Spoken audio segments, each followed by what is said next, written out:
Hoje vamos fazer a leitura do livro Heróis da Fé de Orlando Boyer e vamos falar sobre Christmas Evans ou João Bunyan de Gales, ou de 1766 a 1838.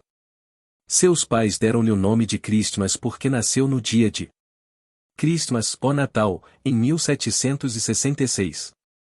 O povo deu-lhe a alcunha de o pregador caolho ou porque era cego de um olho. Alguém assim se referiu a Christmas Evans, era o mais alto dos homens, de maior força física e o mais corpulento que jamais vi. Tinha um olho só, ou se há razão para dizer que era óleo, pois mais propriamente pode-se dizer que era uma estrela luzente, brilhando como Vênus. Foi chamado, também, o João Bunyan de Gales, porque era o pregador que, na história desse país, desfrutava mais do poder do Espírito Santo. Em todo o lugar onde pregava, havia grande número de conversões. Seu dom de pregar era tão extraordinário, que, com toda a facilidade, podia levar um auditório de 15 a 20 mil pessoas, de temperamento e sentimentos vários, a ouvi-lo com a mais profunda atenção. Nas igrejas, não cabiam as multidões que iam ouvi-lo durante o dia, à noite, sempre pregava ao ar livre, sob o brilhar das estrelas. Durante a sua mocidade, viveu entregue à devassidão e à embriaguez. Numa luta, foi gravemente esfaqueado, outra vez foi tirado das águas como morto e, ainda doutra vez, caiu de uma árvore sobre uma faca. Nas contendas era sempre o campeão, até que, por fim, numa briga, seus companheiros cegaram-lhe um olho. Deus, contudo, fora misericordioso durante esse período guardando-o com vida para, mais tarde, fazê-lo útil no seu serviço. Com a idade de 17 anos, foi salvo, aprendeu a ler e, não muito depois, foi chamado a pregar e separado para o ministério. Seus sermões eram secos e sem fruto até que, um dia, em viagem para Mentor, segurou seu cavalo e entrou na mata onde derramou a sua alma em oração a Deus. Como Jacó em Peniel, de lá não saiu antes de receber a bênção divina. Depois daquele dia reconheceu a grande responsabilidade de sua obra, regozijava-se sempre no espírito de oração e surpreendeu-se grandemente com os frutos gloriosos que Deus começou a conceder-lhe. Antes destas coisas, possuía dons e corpo de gigante, porém, depois, foi-lhe acrescentado o espírito de gigante. Era corajoso como um leão e humilde como um cordeiro, ou não vivia para si, mas para Cristo. Além de ter, por natureza, uma mente ativa e uma maneira tocante de falar, tinha um coração que transbordava de amor para com Deus e o próximo. Verdadeiramente era uma luz que ardia e brilhava. No sul de Gales andava a pé, pregando, às vezes, 5 sermões num só dia. Apesar de não andar bem vestido e de possuir maneiras desastrosas, afluíam grandes multidões para ouvi-lo. Vivificado com o fogo celestial, subia em espírito como se tivesse asas de anjo e quase sempre levava o auditório consigo. Muitas vezes os ouvintes rompiam em choro e outras manifestações, coisas que não podiam evitar. Por isso eram conhecidos por os saltadores galeses. Era convicção de Evans que seria melhor evitar os dois extremos, o excesso de ardor e a frieza demasiada. Porém Deus é um ser soberano, operando de várias maneiras. A alguns ele atrai pelo amor, enquanto a outros ele espanta com os trovões do Sinai, para acharem preciosa paz em Cristo. Os vacilantes, às vezes, são por Deus sacudidos sobre o abismo da angústia eterna, até clamarem pedindo misericórdia e acharem gozo indizível. O cálice desses transborda até que alguns, não compreendendo, perguntaram, por que tanto excesso?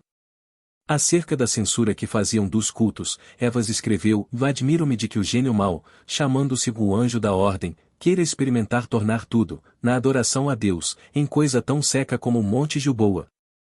Esses homens da ordem desejam que o orvalho caia e o sol brilhe sobre todas as suas flores, em todos os lugares, menos nos cultos ao Deus Todo-Poderoso. Nos teatros, nos bares e nas reuniões políticas, os homens comovem-se, entusiasmam-se e são tocados de fogo como qualquer saltador galês. Mas, segundo eles desejam, não deve haver coisa alguma que dê vida e entusiasmo à religião. Irmãos, meditai nisto. Tendes razão, ou estáis errados? Conta-se que, em certo lugar, havia 3 pregadores para falar, sendo Evans o último. Era um dia de muito calor, os primeiros 2 sermões foram muito longos, de forma que todos os ouvintes ficaram indiferentes e quase exaustos. Porém, depois de Evans haver pregado cerca de 15 minutos, sobre a misericórdia de Deus, tal qual se vê na parábola do filho pródigo, centenas dos que estavam sentados na relva, repentinamente, ficaram em pé. Alguns choravam e outros oravam sob grande angústia. Foi impossível continuar o sermão, o povo continuou a chorar e orar durante o dia inteiro e de noite até amanhecer. Na ilha de Anglesey, porém, Evans teve de enfrentar certa doutrina chefiada por um orador eloquente e instruído. Na luta contra o erro dessa seita, começou a esfriar espiritualmente. Depois de alguns anos, não mais possuía o espírito de oração nem o gozo da vida cristã. Mas ele mesmo descreveu como buscou e recebeu de novo a unção do poder divino que fez a sua alma abrasar-se ainda mais do que antes. Não podia continuar com o meu coração frio para com Cristo, sua expiação e a obra de seu Espírito. Não suportava o coração frio no púlpito, na oração particular e no estudo, especialmente quando me lembrava de que durante 15 anos o meu coração se abrasava como se eu andasse com Jesus no caminho de Emaús. Chegou o dia, por fim, que nunca mais esquecerei. Na estrada de Dougele, senti-me obrigado a orar, apesar de ter o coração endurecido e o espírito carnal. Depois de começar a suplicar, senti como que pesados grilhões me caíssem e como que montanhas de gelo se derretessem dentro de mim. Com esta manifestação, aumentou em mim a certeza de haver recebido a promessa do Espírito Santo. Parecia-me que meu espírito inteiro fora solto de uma prisão prolongada, ou como se estivesse saindo do túmulo num inverno muitíssimo frio. Correram-me abundantemente as lágrimas e fui constrangido a clamar e pedir a Deus o gozo da sua salvação, e que ele visitasse, de novo, as igrejas de Anglesey que estavam sob meus cuidados. Tudo entreguei nas mãos de Cristo. No primeiro culto depois, senti-me como que removido da região estéril e frígida de gelo espiritual, para as terras agradáveis das promessas de Deus. Comecei, então, de novo os primeiros combates em oração, sentindo um forte anelo pela conversão de pecadores, tal como tinha sentido em Lane. Apoderei-me da promessa de Deus. O resultado foi, que vi, ao voltar a casa, o Espírito operar nos irmãos de Anglesey, dando-lhes o espírito de oração com importunação. Passou então o grande avivamento do pregador ao povo em todos os lugares da ilha de Anglesey e em todo o Gales. A convicção de pecado, como grandes enchentes, passava sobre os auditórios. O poder do Espírito Santo operava até o povo chorar e dançar de alegria.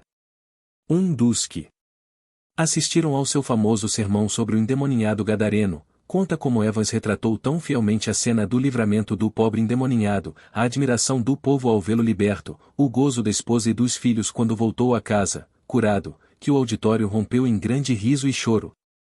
Alguém assim se expressou: o lugar tornou-se em um verdadeiro boquinho de choro, ou Juízes 2.15. Outro ainda disse que o povo do auditório ficou como os habitantes de uma cidade abalada por um terremoto, correndo para fora, prostrando-se em terra e clamando a Deus. Não semeava pouco, portanto colhia abundantemente. Ao ver a abundância da colheita, sentia seu zelo arder de novo, seu amor aumentar e era levado a trabalhar ainda mais.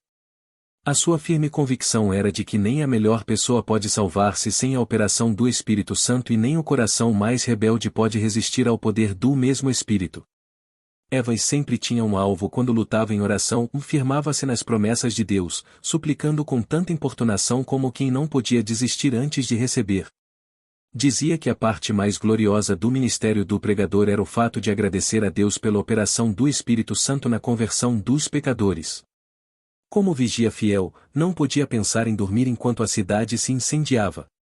Humilhava-se perante Deus, agonizando pela salvação de pecadores, e de boa vontade gastou suas forças físicas, ou mentais, pregou o último sermão, sob o poder de Deus, como de costume.